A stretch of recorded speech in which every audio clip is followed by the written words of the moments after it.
History often remembers its grand narratives, the rise and fall of empires, the clash of armies, the sweeping tide of plagues.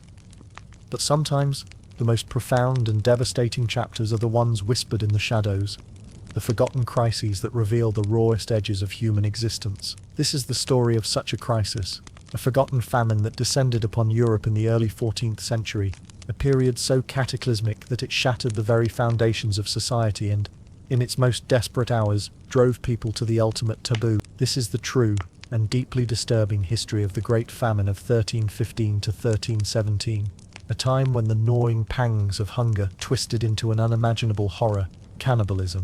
Imagine a world where the skies themselves turned against you. Beginning in the spring of 1315, an unprecedented and relentless deluge swept across northern Europe. The heavens seemed to weep without end. Day after day, week after week, month after month, the carefully cultivated fields, the lifeblood of medieval society, became waterlogged wasteland. The newly sown seeds rotted in the sodden earth, promising no future harvest. This wasn't a localized hardship, it was a continent-wide atmospheric shift, the chilling onset of the Little Ice Age, bringing with it a chaotic era of extreme and unpredictable weather. The delicate balance of the medieval agricultural system, already operating on a knife's edge, was irrevocably broken. As the incessant rains persisted and the crops withered and died, the price of food began a terrifying ascent, climbing to levels previously unheard of. Grain, the very staff of life for the vast majority of Europeans, transformed into an unattainable luxury. With no crops to feed them, livestock, the backbone of agrarian economies, sickened and perished en masse. The intricate web of medieval society began to unravel thread by agonizing thread.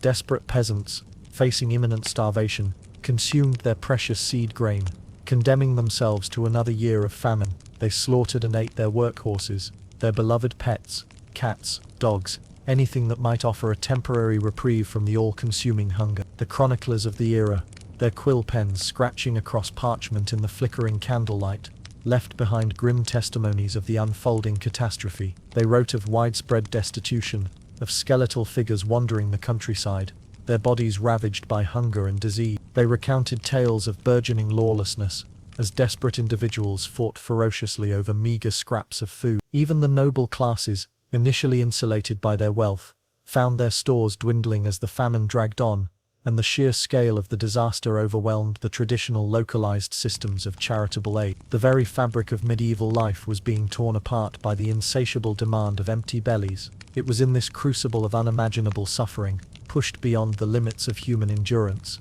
that the most horrific accounts began to emerge. In the most severely afflicted regions, where entire communities faced annihilation by starvation, the ultimate taboo was broken. Driven by a primal, instinctual will to survive, and with every other conceivable option exhausted, documented instances of cannibalism began to surface in the historical record. These were not widespread practices, they were isolated, desperate acts met with utter revulsion and terror by the societies that witnessed them. Yet the very fact that these accounts exist, painstakingly recorded by horrified contemporaries, speaks volumes about the true, visceral depth of the famine's impact. The whispers of these dark acts are chilling. Stories circulated of bodies being exhumed from freshly dug graves, the flesh torn from their bones, travelers vanished without a trace, and fearful rumors spread like wildfire through starving villages. There were even the most disturbing and heartbreaking accounts of families, fractured by desperation, turning against their own. These acts, born not of malice, but of an all-consuming hunger that stripped away the last vestiges of civilized behavior, serve as the most potent and terrifying reminder of the Great Famine's true, unadulterated horror. They are a stark testament to the fragility of human society when faced with absolute deprivation. The Great Famine of 1315-1317 was far more than just a period of intense hunger. It was a profound societal collapse that left an indelible scar on the collective memory of Europe. It unleashed waves of devastating disease, as weakened populations succumbed to infections. It ignited widespread social unrest, leading to increased crime, brutal violence, and even desperate peasant revolts in some regions. The famine triggered long-lasting economic repercussions, crippling trade networks and leaving deep wounds on the already precarious medieval economy. It stands as a stark and sobering reminder of humanity's fundamental dependence on the delicate balance of the natural world, and the terrifying fragility of even the most seemingly established societies when confronted with the relentless and catastrophic forces of environmental change. The forgotten stories of the Great Famine, though often overshadowed by the dramatic narratives of wars and plagues, offer a chilling and essential glimpse into a time when survival demanded a confrontation with the most primal and horrifying aspects of human existence.